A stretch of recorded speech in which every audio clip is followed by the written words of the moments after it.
Bueno, hermanitos, creo que la mayoría de las iglesias que estamos acá estamos pagando arriendo, ¿verdad? Hay unas cuantas que han tenido la bendición quizás de tener su propia construcción, su propio lugar de reunión, pero a la mayoría de las iglesias nos toca cada mes ver cómo hacemos para pagar el arriendo. Y yo sé que la ilusión de cada iglesia es tener su propio terreno, ¿verdad?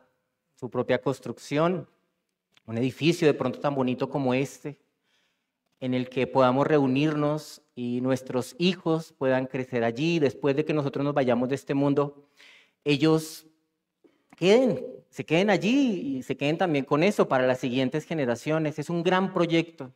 Quiera el Señor algún día regalarle a cada iglesia su propio lote, su propio lugar de reunión. Amén. Unos poquitos tienen fe, pero yo espero que oremos fuertemente para que el Señor nos conceda eso. ¿Por qué no soñar, hermanitos? ¿Por qué no imaginarnos que eso ocurre y que llega la bendición? Que el Señor le regaló un lote a la iglesia. Y entonces el pastor traza el plan de que cada familia aporte lo que quiera a esa construcción. Y entonces de pronto los Arango llegan con un viaje de arena. Útil, ¿verdad? Muy útil. Tal vez van a llegar después los Vanegas con 500 ladrillos. Bienvenidos los ladrillos, ¿verdad? Son muy necesarios. Y después los Munevar de pronto llegan con unos 1000 bultos de cemento. Se van a necesitar, gloria a Dios. Pero resulta que en la iglesia también están los yepes. Y los yepes llegan un día con unas bolsas raras que tienen adentro lingotes de oro, porque ellos quieren que se fundan esos lingotes de oro y se enchapen las columnas de la iglesia con oro.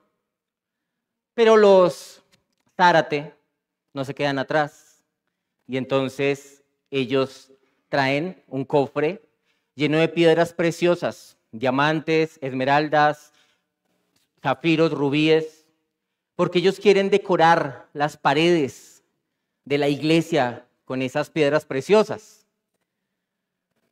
Y cuando se están recogiendo los materiales, resulta que también hay una familia que llegó con unos palos podridos que se encontró en la basura al lado de un poste. Y otros vieron unas hojas secas en un parque, las recogieron, las metieron en una bolsa de basura y las llevaron a la iglesia como materiales de construcción. Qué tremendo contraste, ¿verdad? Qué tremendo contraste. Pues, hermanos, según el apóstol Pablo, así es la iglesia de Cristo. Ustedes lo acaban de escuchar en 1 Corintios 3, una construcción que depende de los materiales que cada uno quiera ofrecer. Y este mensaje es acerca de este proyecto que nosotros llamamos iglesia, para que reflexionemos acerca de los materiales que estamos ofreciendo y para que recordemos cuál es nuestro papel como obreros en esta construcción. Porque no se requieren solamente materiales, se requiere mano de obra, y la mano de obra somos todos nosotros, los obreros. Este sermón tiene por título Iglesia en Construcción. Iglesia en Construcción. Y vamos a tener 2 puntos solamente, las 2 cosas importantes de una construcción, los obreros y los materiales. Y vamos a comenzar hablando de los obreros, los obreros. Vaya por favor nuevamente a 1 Corintios 3. Vamos a estar estudiando de los versículos 1 hasta el versículo 17. Y antes de entrar a ver el texto, deseo darles el contexto. Ustedes han leído la carta de los Corintios, las cartas de los Corintios, la primera y la segunda. La iglesia de Corinto era una iglesia con muchísimos problemas, desórdenes en los cultos, falsas doctrinas. En esa iglesia se negaba la resurrección de los muertos. Habían conflictos entre los creyentes tan graves que tenían que ir a las autoridades para resolverlos. Toleraban la inmoralidad descarada de uno de sus miembros porque había un muchacho que se acostaba con la madrastra y la iglesia lo sabía y no hacía nada. Durante la Santa Cena se emborrachaban, porque estaban acostumbrados a los bacanales y pensaban que por haber vino era una fiesta para desordenarse y beber. Muchos problemas, pero de todas las cosas que estaban mal en la iglesia, sin duda la más grave eran las divisiones internas. Y ustedes pueden ver desde el capítulo 1 de la carta a Pablo enfrentando esas facciones que se habían formado en torno a ciertos predicadores. En 1 Corintios 1:12 dice que habían unos que decían yo soy de Pablo, y otros decían yo soy de Apolos, y otros decían yo soy de Cefas, y había otro grupo más espiritual que decía no, yo soy de Cristo. Como si los demás no lo fueran, ellos eran los más espirituales. Seguramente los corintios pensaron que en la iglesia debió ocurrir lo mismo que ocurría en la filosofía griega, que estaba separada por escuelas de pensamiento, y por eso cada uno buscó matricularse en la escuela del líder de su preferencia. Pedro, el líder de los apóstoles; Pablo, el gran maestro; Apolos, el gran predicador. Y al hacer eso se estaban comportando igual que los impíos, y al hacer eso los corintios revelaron su inmadurez. Por eso era necesario seguir enseñándoles lo básico, darles leche en lugar de alimento sólido, porque su comportamiento demostraba que aún les faltaba mucho por crecer. Vayan a 1 Corintios 3, versículo 1 al 4, y vamos a ver esa exhortación que Pablo le hace a ellos. Pablo dice: de manera que yo, hermanos, no pude hablaros como a espirituales, sino como a carnales, como a niños en Cristo. Os di a beber leche y no vianda, porque aún no erais capaces, ni sois capaces todavía, porque aún sois carnales. Pues habiendo entre vosotros celos, contiendas y disensiones, ¿no sois carnales y andáis como hombres? Porque diciendo el uno, yo ciertamente soy de Pablo, y el otro, yo soy de Apolos, ¿no sois carnales? Sí, sí son carnales. Sí son carnales. El comportamiento que ellos tenían era propio de gente que no era cristiana, porque estaban movidos por intereses egoístas, porque habían convertido el ministerio cristiano en una especie de competencia y habían fracturado la iglesia buscando el protagonismo de algún grupo. Ellos seguían siendo cristianos, Pablo los llama hermanos, pero parecían impíos por sus disputas internas. Y no importaba el mucho conocimiento que presumían tener, porque al ser griegos se las daban de que sabían mucho. No importaban tampoco los dones espirituales que abundaban en la iglesia, que ustedes han leído la carta, había diversidad de dones. No importaba la elocuencia que tuvieran los líderes allí en la iglesia de Corinto, al final su comportamiento los delataba como ignorantes y como inmaduros, por eso necesitaban otra vez lechecita, las cosas básicas de la fe. No se le podía dar buena doctrina, doctrina profunda, doctrina un poco más difícil, no le iban a poder asimilar. Bueno, hermanitos, en nuestros días no es diferente. No es diferente. Muchas iglesias presumen de tener abundancia de dones espirituales. Y la gente dice hablar en lenguas, y la gente dice profetizar, y dice echar fuera demonios. Tienen supuestos dones espirituales, pero no tienen frutos espirituales. No hay amor, gozo, paz, paciencia, bondad, benignidad, fe, mansedumbre, templanza. Eso no hay. También hay muchas congregaciones que presumen de tener muchos cristianos, pero que tienen muy poco de Cristo. Y esas iglesias creen que son iglesias maduras simplemente porque tienen un número inmenso de personas adentro. Y hermanos, en el caso de las iglesias reformadas, también tenemos que decir que con frecuencia confundimos el intelectualismo con la madurez. Llenamos nuestras cabezas de buenos libros, procuramos de ser juiciosos con el estudio, cuidadosos con la doctrina, y hay que decir que todo esto es bueno, todo esto es necesario, pero no es suficiente. Porque si estas cosas, todo este estudio que tenemos en la iglesia no contribuye para que seamos más como Cristo, entonces solamente va a servir para envanecernos, para volvernos presumidos. Y por eso muchas veces en las iglesias reformadas nos comportamos como niños, descalificando a los que no hacen las cosas de la misma manera que nosotros, y nos comparamos entre iglesias. Y eso revela nuestra inmadurez. No es raro que un miembro de una iglesia reformada le pregunte a otro: bueno, ¿y en su iglesia ya hay membresía? No, pues mira, estamos en un proceso, todavía no hemos empezado. Y el otro por dentro está pensando: en la mía sí. En la mía sí hay 40 miembros. ¿Y en su iglesia ya hay pluralidad de pastores? No, solamente hay un pastor y está en proceso de ordenación. En la mía sí, hay 3. ¿Y ustedes están trabajando en misiones? No, apenas tenemos una reunión los domingos, no estamos haciendo más. Viera nosotros sí estamos evangelizando y abriendo nuevas iglesias. Hermanos, es tan fácil comportarnos como niños cuando olvidamos las cosas que son de verdad importantes. Y muchas veces los reformados actuamos así, con la cabeza hinchada de conocimiento, pero con el corazón muy chiquito, con muy poca semejanza a Cristo en nuestras vidas, con mucha doctrina de calidad, pero sin caridad en la doctrina, sin amor en la doctrina que nosotros practicamos.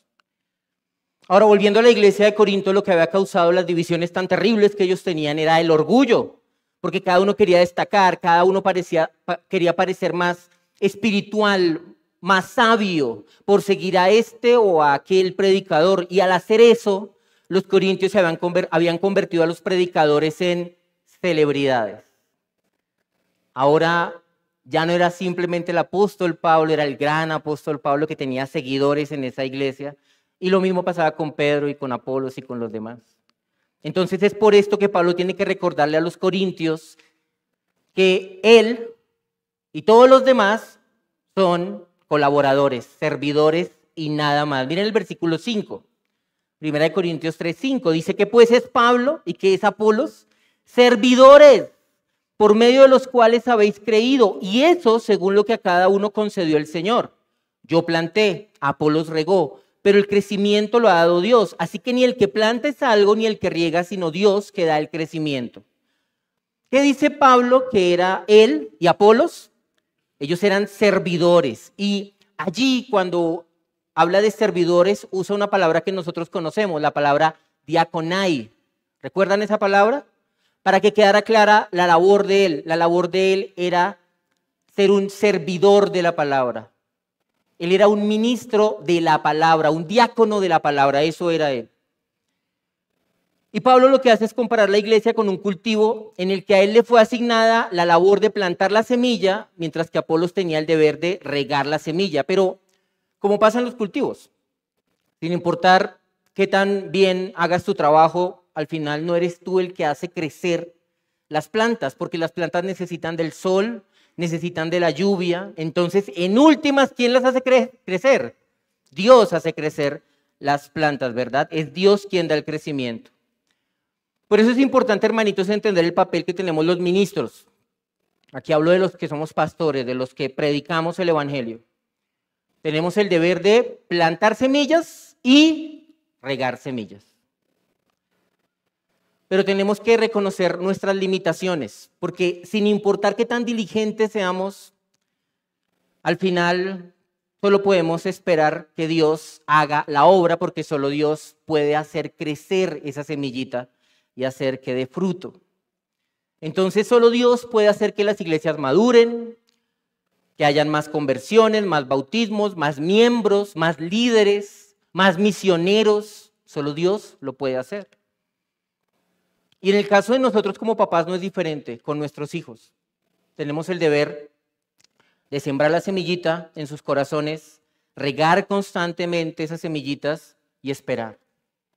Esperar que Dios haga la obra en sus vidas, esperar que Dios los traiga a sus caminos, porque solo Dios da el crecimiento.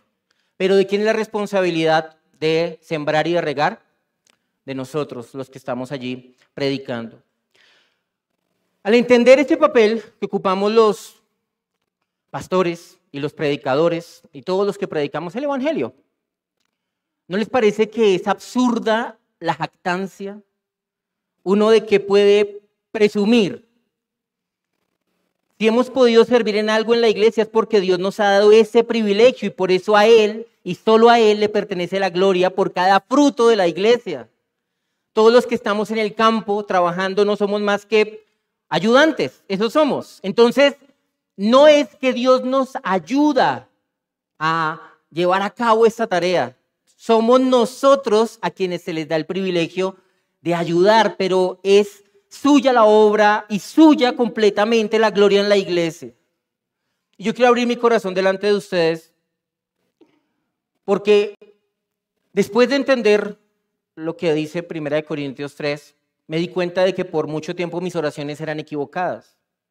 Cuando yo comencé en el pastorado hace 12 años, mis oraciones eran: Dios, ayúdame a que las personas vengan el domingo. Dios, ayúdame a que yo los pueda guiar, a que yo les pueda enseñar, a que yo pueda mostrarles el evangelio y la palabra. Ayúdame para que no haya tantos problemas, para que entre ellos se entiendan y no tengamos que llamarlos a procesos disciplinarios cada rato. Dios, ayúdame. Ayúdame a hacer iglesia. Pero hermanos, esa oración está equivocada. Esa oración está equivocada porque tiene la perspectiva incorrecta. Porque el que está ayudando soy yo, la obra es de Él. El campo es suyo, el cultivo es suyo, yo soy un jornalero.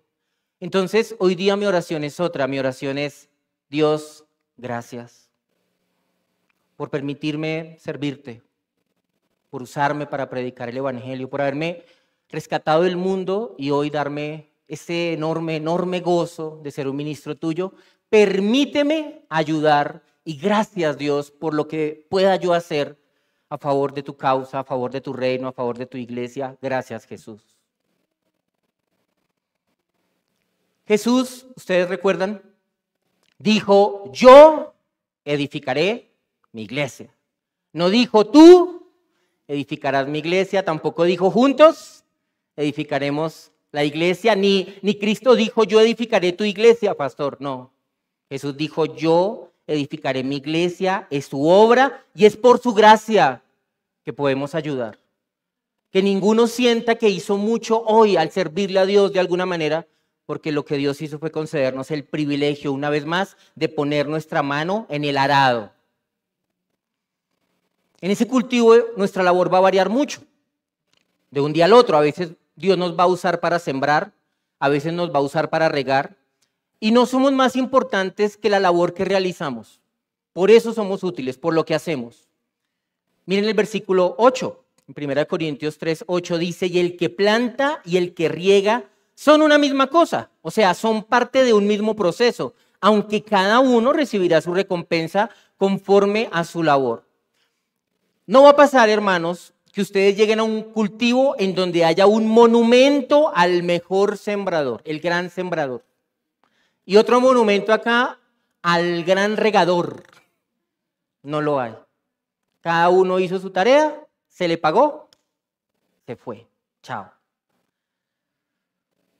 Entonces, hay que entender que en el cultivo de Dios, esto de sembrar y esto de regar, significa, hermanos, que todos los que hacemos este trabajo al final vamos a tener nuestra recompensa. El que evangeliza un alma va a recibir recompensa. Y el que la está discipulando también va a recibir recompensa. Si usted hoy se aguantó la lluvia esperando a una persona para traerla acá, hermanito, tranquilo, de eso también va a haber recompensa. Los pastores que han estado trabajando, pastoreando sus congregaciones, de eso tendrán recompensa. Todos al final, los que estamos metidos aquí trabajando, vamos a recibir la recompensa, porque la Biblia dice que Dios pagará a cada uno conforme a sus obras. Y Dios pagará justa y generosamente a sus colaboradores. La obra es de Él, pero la hace a través de nosotros, los cristianos. Miren el versículo 9. Allí Pablo reafirma esto de que somos colaboradores, porque nosotros somos colaboradores de Dios. Y vosotros sois labranza de Dios, edificio de Dios. Hermanos, colaboradores, ese es el título honorable que tenemos los predicadores. Sea Pablo, sea Apolos, sea Agustín de Hipona, sea Juan Hus, sea Martín Lutero, sea Juan Calvino, sea Charles Spurgeon, sea Jonathan Edwards, sea R.C. Sproul, sea John MacArthur, sea Paul Washer, sea Sugel Michelén, sea Miguel Núñez, o cualquiera de los pastores que estamos acá presentes, todos somos jornaleros de esta labranza de Dios, y el único importante es Dios.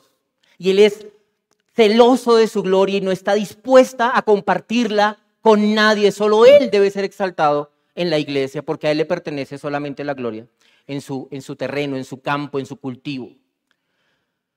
todos vamos a tener siempre que luchar con esa tentación de hacer celebridades de los pastores, como lo hicimos antes, cuando de pronto estuvimos en el carismatismo, cuando veíamos a los pastores como figuras inalcanzables, inmaculadas, que casi levitaban para llegar al púlpito.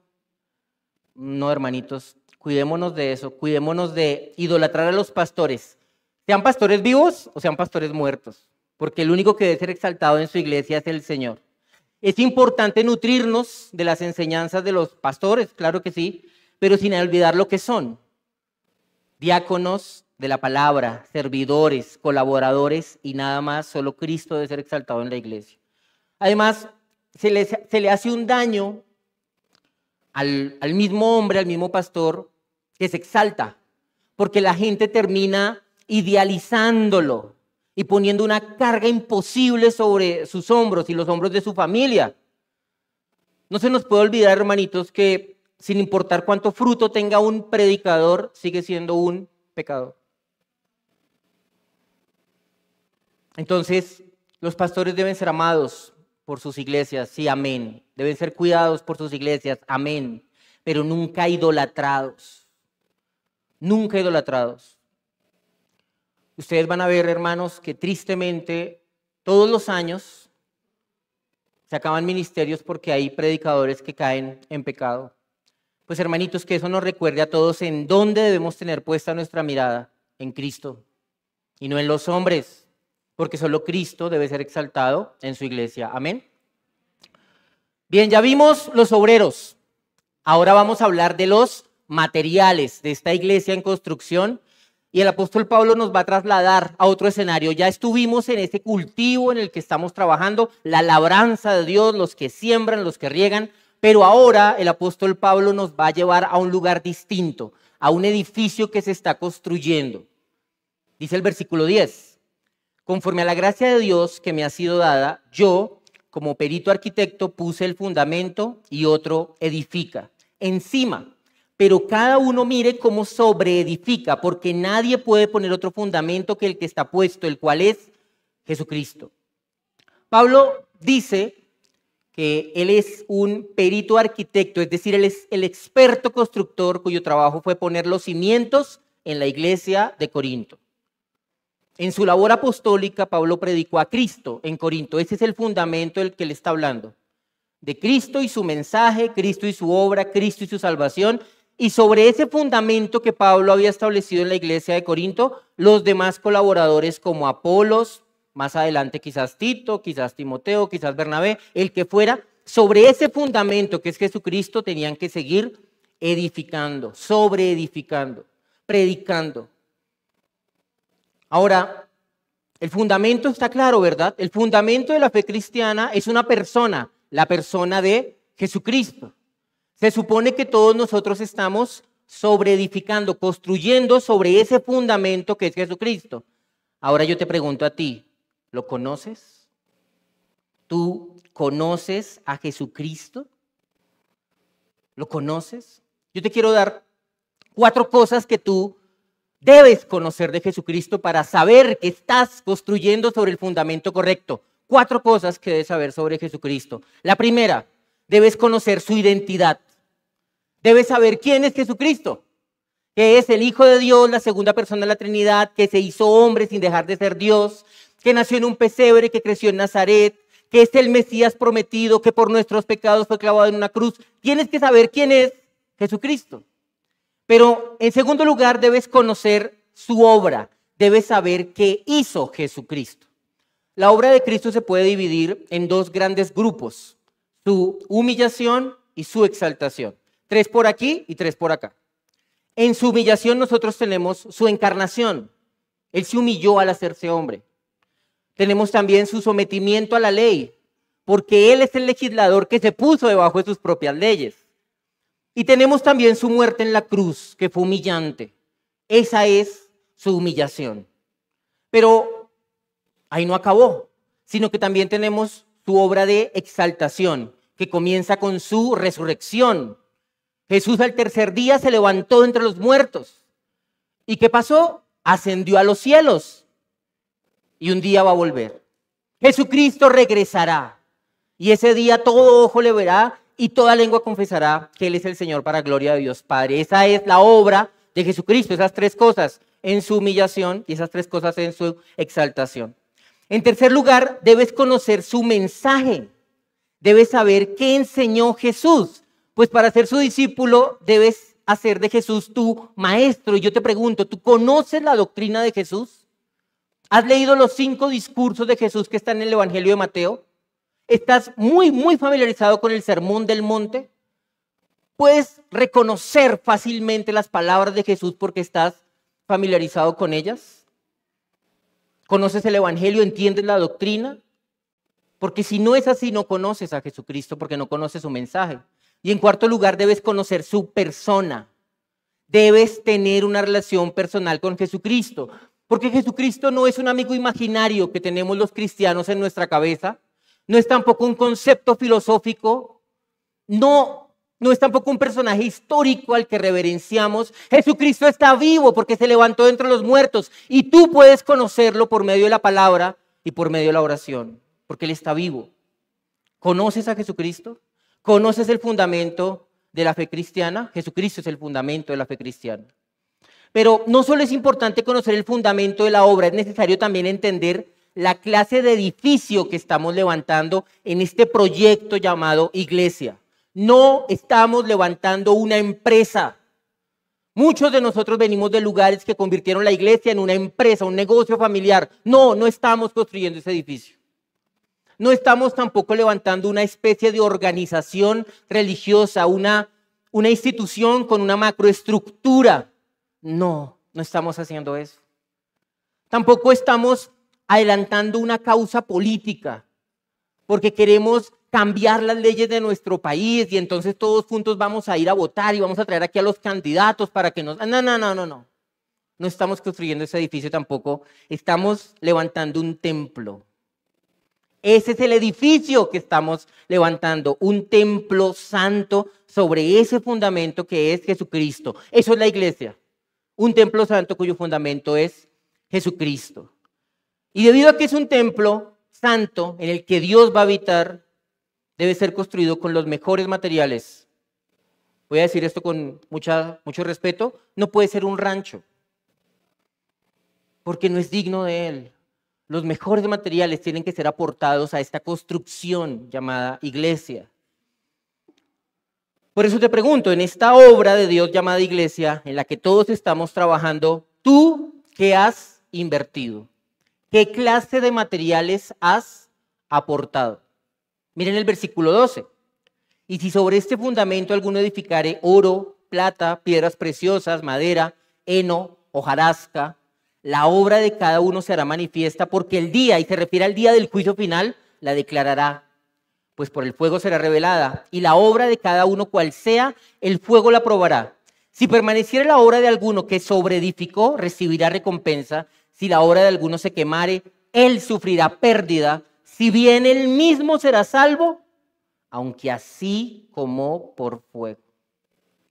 Hermanitos, según el apóstol Pablo, es importante aportar los mejores materiales a la obra, porque un día el fuego probará la calidad de nuestros materiales. Aquellos que están construyendo con oro, plata, piedras preciosas, van a recibir recompensa. Mientras que los que apenas aportaron madera, heno, paja, hojarasca, no van a recibir nada, porque esos materiales no van a resistir la prueba del fuego. ¿Cuál fuego, hermanos? Pablo deja claro que aquellos serán salvos, aunque así como por fuego. ¿Cuál fuego?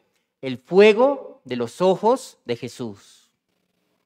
¿Te recuerda en el libro de Apocalipsis, en el capítulo 1, cuando Juan ve la descripción, nos da la descripción de quién es Jesucristo?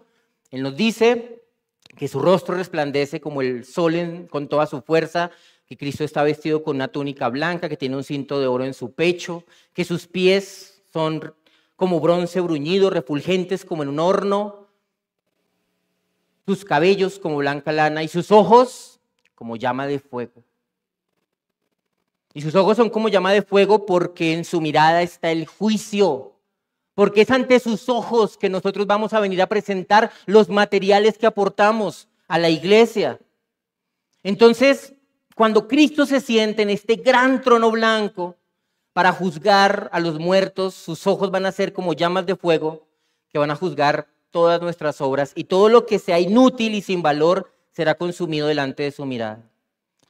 Y a la luz de esto que acabamos de ver, yo te quiero hacer esta pregunta para que medites seriamente en este asunto. En el día del juicio final, lo que has hecho por Cristo resistirá la prueba. En el día del juicio final, lo que tú has aportado, tus materiales, tu servicio, ¿resistirá la prueba de su mirada? ¿Cómo saberlo?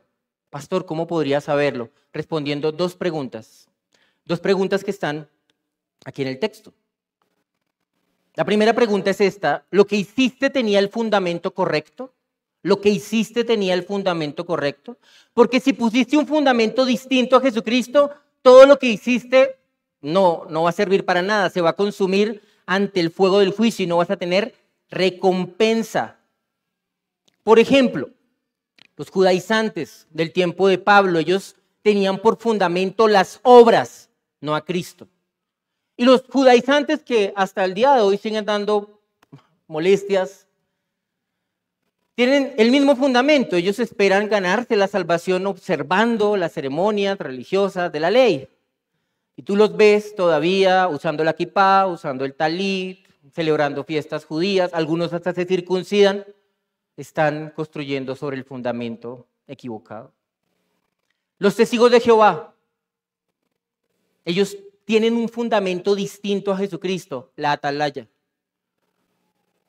Y si de pronto hay alguno que haya salido de los testigos de Jehová que está pensando, bueno, allá en los testigos de Jehová yo me dediqué mucho tiempo a repartir revistas en las esquinas, no te sirvió de nada. No esperes ninguna recompensa de eso, porque estabas edificando sobre un fundamento equivocado. Los católicos tienen también un fundamento equivocado porque su fundamento no es Cristo, sino la tradición. Y todos los que salimos de allá, que invertimos nuestras vidas y mucho de nuestro tiempo y nuestros recursos sirviéndole a esa institución, estábamos edificando sobre un fundamento distinto a la fe cristiana. Tanto a los judaizantes como a los testigos de Jehová, como a los católicos, hay que predicarles el evangelio para que sean salvos. Ellos están esperando que mediante su trabajo y su servicio Dios les dé un gran premio en los cielos. No va a haber ningún premio porque estaban construyendo sobre el fundamento equivocado. Y quizás alguno, al escucharme hablar así, piensa, pero pastor, eso es injusto porque yo trabajé duro. Sí, tú trabajaste duro allá, pero trabajaste en el edificio equivocado. No estabas en el edificio que es la iglesia, en ese templo santo cuyo fundamento es Jesucristo. La segunda pregunta que tienes que hacerte para saber si lo que has hecho va a resistir la prueba de la mirada de Cristo, la prueba del fuego de su juicio, es esta: ¿lo que hiciste estaba hecho con los mejores materiales?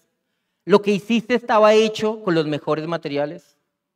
De los que estamos acá, muchos venimos de iglesias en las que se predicaba el evangelio de la prosperidad. ¿Y cómo trabajamos allá? ¿Sí o no? Y madrugamos, y corrimos, e hicimos todas esas cosas, pero sin doctrina. ¿Y eso en qué convierte todas nuestras obras? En hojarasca. Entonces sí, hermanito. Todas las noches de guerra espiritual, zapateando, echándole aceite al suelo, batallando con demonios, hojarasca.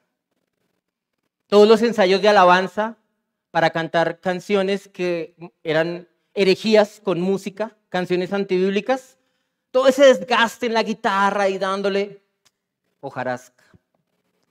Todos los libros que leíste de Benny Hinn, de Paul Yonggi Cho, David Yonggi Cho, de Cash Luna, de Guillermo Maldonado, de César Castellanos, el seminario al que fuiste, el ministerio que hiciste adoctrinándote con las ideas raras de estos hombres, hojarasca. Y todas las personas que tú trabajaste tratando de que fueran al preencuentro, al encuentro, al posencuentro y al reencuentro, hojarasca, hojarasca. Y tú me dices, pastor, pero yo lo hice para el Señor.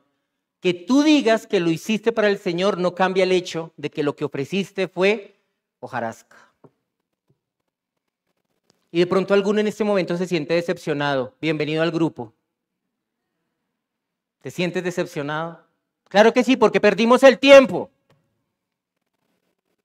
A muchos les costó su juventud, su vigor, los mejores años de su vida. Perdimos el tiempo y perdimos recompensas por seguir a los falsos maestros. ¿Y saben qué, hermanos? La Biblia nos advertía de eso. En 2 de Juan 1, del 7 al 11, el apóstol Juan, hablando de las consecuencias de seguir a los falsos maestros, le dice a los hermanos que no lo reciban. Y les dice así, 2 de Juan 1, del 7 al 11. Porque muchos engañadores han salido por el mundo que no confiesan que Jesucristo ha venido en carne. Esa era la herejía del momento. Quien esto hace es el engañador y el anticristo. Mirad por vosotros mismos para que no perdáis el fruto de vuestro trabajo, sino que recibáis galardón completo.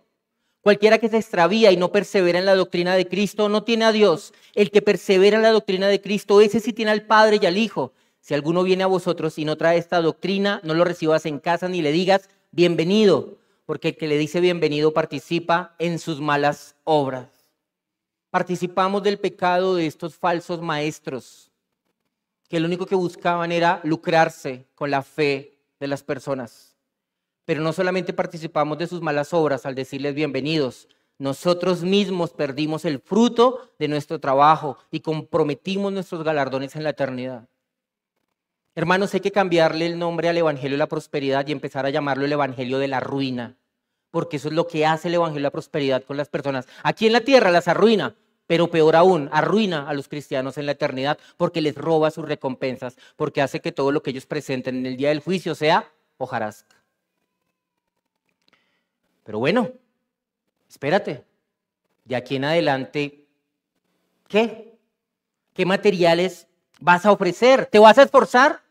¿Vas a contribuir? Porque si ahora, conociendo el Evangelio como lo conoces en una iglesia reformada, te desentiendes y no ayudas y escoges una vida cómoda, lejos del trabajo de la iglesia, indiferente a la gran comisión, si eres egoísta con tus recursos y estás dedicado a perder el tiempo, creyendo que la iglesia es trabajo de los pastores, de los diáconos, de 2 o 3 familias,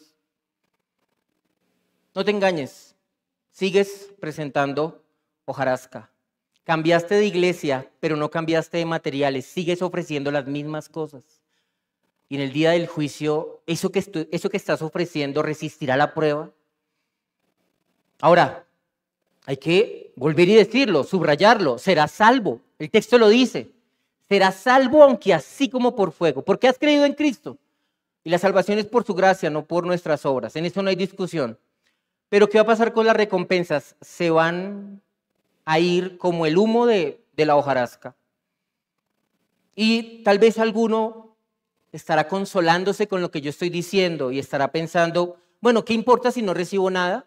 Lo importante es que al final me salve. O sea, pasar así sea raspando. Eso es lo que importa. Bueno, manito, si usted piensa así, yo le invito a que reevalúe su fe porque tal vez usted no es cristiano. Porque un cristiano no solo está interesado en escapar del infierno, está interesado en hacer buenas obras. Porque para esto Cristo se dio a sí mismo por nosotros, para redimirnos de toda iniquidad y purificar para sí un pueblo propio, celoso de buenas obras, o sea, entusiasmado por las buenas obras. Y son nuestras obras las que van a ser juzgadas en el día del juicio. En primer lugar, para ver si nuestra fe era verdadera. ¿Crees en Dios? ¿Crees en Dios? Los demonios también creen y tiemblan. No es suficiente tener una fe profesante. Es necesario tener una fe practicante.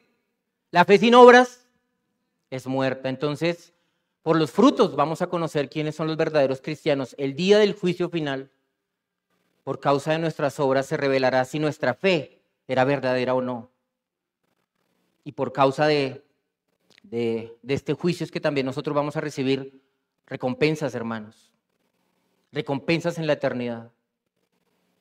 Nosotros tenemos que, como dice la palabra, poner nuestra mirada en las cosas de arriba, no en las de la tierra. Porque la mayor parte de nuestra existencia no la vamos a pasar aquí en este mundo, la vamos a pasar en la eternidad con Cristo. Entonces ya es tiempo de que empieces a pensar en qué va a ocurrir después de la resurrección de los muertos contigo. ¿Qué recompensas vas a tener? Si tú miras las parábolas de los talentos, las parábolas de las minas que el Señor le entregó a sus siervos, aquel que multiplicó las 10 minas recibe autoridad sobre 10 ciudades. El Señor lo convierte a él en un gobernador de un pequeño imperio, es decir, lo promueve a un cargo de más responsabilidad. Nosotros en la eternidad tendremos responsabilidades. Trabaja duro, esfuérzate por entregarle a Cristo los mejores materiales, los mejores años de tu vida. Dedícate, estudia, esfuérzate, suda sirviéndole a Cristo, gástate a ti, gasta lo tuyo por servirle a Él, porque el Señor te tendrá una recompensa. Y vuelvo y te invito a pensar en esto: el día del juicio final, lo que has hecho por Cristo va a resistir la prueba. Mira el versículo 16. ¿No sabéis que sois templo de Dios y que el Espíritu de Dios mora en vosotros? Si alguno destruye el templo de Dios, Dios le destruirá a él, porque el templo de Dios, el cual sois vosotros, santo es. Aunque es verdad que nuestro cuerpo es templo del Espíritu Santo, de acuerdo al contexto nosotros entendemos que aquí Pablo se está refiriendo es a la iglesia como ese templo en el que el Espíritu Santo habita. Y la advertencia es sumamente seria contra aquellos que se levanten contra su iglesia, contra su edificio, contra su templo, contra su proyecto. Dios destruirá al que se levante a destruir su templo. Sea quien sea, de donde venga el ataque. Si se levantan contra la iglesia gobernantes o filósofos o comunistas o progresistas o ateos o paganos, Dios destruirá a todos los enemigos de su iglesia. Eso es serio. Pero cuidado, porque en la iglesia de Corinto los que estaban fracturando la iglesia, armando grupitos, estaban destruyendo ese templo. Y Dios iba a disciplinarlos a ellos, a juzgarlos a ellos. Hermanos, Dios destruirá a los enemigos de su iglesia, aun si sus enemigos vienen de adentro de la iglesia. Como ha pasado con tantos falsos maestros. ¿De dónde se han levantado? Del interior de la iglesia. Porque, hermanos, hay que aceptar que no es de todos la fe. Porque también en la iglesia, como van a haber ovejas, también van a haber cabras, van a haber lobos, van a haber hombres y mujeres que se van a levantar contra la congregación, la van a dividir. Porque como pasaba en Corinto, van a estar buscando seguidores para ellos, no para Cristo. Cuídate de ser uno de esos. Cuídate de ser uno de esos que están contra el templo que Dios está levantando, porque si divides la iglesia, no te estás levantando contra el pastor de la iglesia, te estás levantando contra el Señor de la iglesia. Teme. Para terminar, quiero dejarlos con algunas aplicaciones, comenzando en primer lugar con los cristianos, y en esto debo incluir también a nosotros los pastores, y hablarme a mí estas aplicaciones. En primer lugar, no te dediques a buscar seguidores para ti, sino para Cristo. Cuidado con hacer del púlpito una plataforma para promocionarte a ti mismo. En segundo lugar, fíjate que estés construyendo sobre el fundamento correcto, Jesucristo. Y fíjate que de verdad lo conoces. No sea que estés en un edificio equivocado. Tercer lugar, examínate. Revisa la clase de materiales que estás aportando a la obra. Y hay una manera sencilla de saberlo. ¿Cuánto te ha costado? ¿Cuánto te ha costado lo que tú estás aportándole a Cristo? ¿Nada? ¿Nada? Como en el ejemplo que les ponía al principio, te encontraste unos palos podridos en la calle y eso fue lo que trajiste. ¿No te costó nada? Has proyectado tu vida, has organizado tus prioridades para que todo lo que tú eres, cada minuto, cada latido de tu corazón, le sirva a Él y a su reino. Hermanos, con razón hay un viejo dicho que dice: el tiempo perdido lo lloran los santos. Porque los santos que ya no están piensan: pude haber hecho más por Cristo. Que no te pase a ti eso. En cuarto lugar, teme Teme, recuerda que es necesario que todos nosotros comparezcamos ante el tribunal de Cristo para que cada uno reciba según lo que haya hecho mientras estaba en el cuerpo, sea bueno o sea malo. En quinto lugar, guárdate. Guárdate de intentar dañar de alguna manera la iglesia de Cristo. No dividas, no calumnies, ama a la iglesia de Cristo, porque en Cristo dio su vida, dio su sangre, su amada esposa, su amada iglesia. Ámala. Y por último, trabaja. Gasta tu vida, gasta tu fuerza. Madruga. Trasnocha. Gasta tus ojos, tus manos, tus pies, tu garganta, todo tu ser. Porque como decía el pastor Gino hace un rato, Cristo no dio la 10ª parte de su ser por nosotros. Él se entregó por completo y al final dijo, consumado es. Ni una gota de su sangre quedó por ser derramada, pero nosotros le ofrecemos tan poquito a Jesús. Hermanos, Él es digno de toda nuestra vida, de todo nuestro esfuerzo, nuestro empeño, porque Él murió por nosotros en una cruz. Entonces, yo quiero animarlos, a todos los cristianos en este lugar, a que nos pongamos manos a la obra, porque todavía falta mucho por levantar. Nuestras iglesias apenas están empezando, son iglesias pequeñas, inmaduras, como vimos durante la enseñanza. Esforcémonos porque de Cristo va a venir la recompensa. Amén. Amén. Ahora, no puedo irme sin hablarle a aquellos que nos visitan y que no son cristianos, que no se han bautizado en la fe cristiana protestante, o que de pronto han sido criados en la iglesia y son los hijos de nosotros, pero que no conocen al Señor. Yo debo decir esto con todo el temor y la misericordia que se necesita decir, pero el día del juicio no tienes esperanza si sigues en tu pecado. Vas a arder con tus malas obras, porque no resistirás la mirada de Jesús, cuyos ojos son como llamas de fuego. Él será tu juez. Él ha sido designado por Dios para juzgarte. Pero si tú te arrepientes, el que te va a juzgar es tu Salvador. Como pasa con nosotros los cristianos, que sabemos que Cristo nos va a juzgar, pero Cristo como juez no puede echar al suelo la obra de Cristo como Salvador. No puede estar Cristo contra Cristo. Y allí en el tribunal, ante el gran trono blanco, cuando estemos delante de su presencia, sí Él juzgará nuestras acciones. Pero si somos suyos no nos perderemos. ¿Eres de Cristo? ¿Lo conoces? ¿Lo conoces? El fuego va a caer sobre ti si tú no te arrepientes. Pero el fuego no puede pasar por donde ya pasó. No sé si ustedes han visto que cuando hay un incendio forestal, los bomberos queman una zona, un incendio controlado, para que cuando el fuego venga, ya no tenga que consumir y el fuego ahí se detenga, se apague. Bueno, igual. Cristo sufrió el fuego del juicio de Dios en la cruz y el fuego ya no puede pasar hacia ti porque Cristo ya lo sufrió. Entonces, yo quiero invitarte a que vengas a Cristo porque Cristo recibió el castigo que tú merecías, el fuego que tú merecías para que tú puedas ser salvo. Y ahora, en Cristo, dedica tu vida por completo a Él. Un Salvador tan maravilloso como Jesús no se merece menos que nuestra vida entera. Ojalá el Señor quiera perdonar todo lo malo que hemos hecho como cristianos, todo lo inútil, toda la hojarasca que le hemos ofrecido y lo poco bueno que hemos hecho en su iglesia mejore. Y de aquí en adelante el Señor haga la obra y nos use a nosotros para que nosotros podamos ayudar a que su iglesia crezca, su templo siga siendo edificado hasta que Él regrese. Amén. Amén. Vamos a orar. Vamos a orar, hermanitos.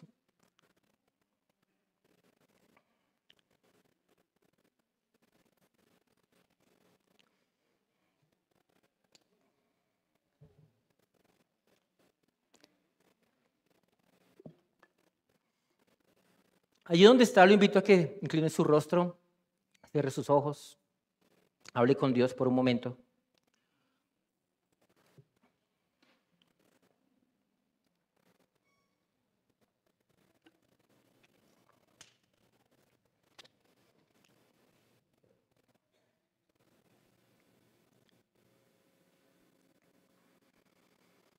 Bendito Dios, hoy delante de ti estamos todos convencidos por tu palabra de que tenemos que confesar nuestro pecado. Te hemos dado tan poco, Señor, a ti que nos diste todo. A ti, Padre, que nos entregaste a tu Hijo en una cruz. Cuán poco te hemos dado. Con qué materiales tan baratos hemos aportado a este gran proyecto tuyo que es la iglesia. Perdónanos, nos avergonzamos, Señor, de todo el tiempo perdido, de toda la energía gastada en hojarasca, Señor. Pero tú nos concedes una nueva oportunidad para empezar de aquí en adelante a hacer las cosas de una forma diferente y esforzarnos y gastarnos, proponernos, hacer tu voluntad, vivir para ti, dedicar cada segundo de nuestra existencia a promover tu causa, tu reino, obedecer tu palabra, amarte, servirte y hacer que otros te conozcan. Oramos, Señor, para que en este día cada iglesia que hoy se ha reunido en este evento reconozca que todavía podemos dar muchísimo más, todavía podemos trabajar con más fuerza, porque tú has prometido recompensar nuestro servicio, nuestra labor, y tú no mientes, y tú no quedas debiendo nada. Tú pagarás, Señor, a cada uno conforme a sus obras. Que nuestras obras hablen elocuentemente de nuestra fe, que demuestren que realmente somos cristianos, que te conocemos, que los demás puedan ver en nosotros un carácter verdaderamente cristiano y guárdanos, Dios, de dividir la iglesia, de buscar protagonismos. Guárdanos, Dios, y ayúdanos a entender que el único protagonista, el único importante eres tú, el Señor de la obra. Nosotros somos ayudantes, servidores solamente, dispuestos para servirte a ti. Te damos gracias, Señor, por la oportunidad que nos das de servirte, de ayudar en este trabajo tan maravilloso de tu iglesia. En el nombre de Jesús, amén.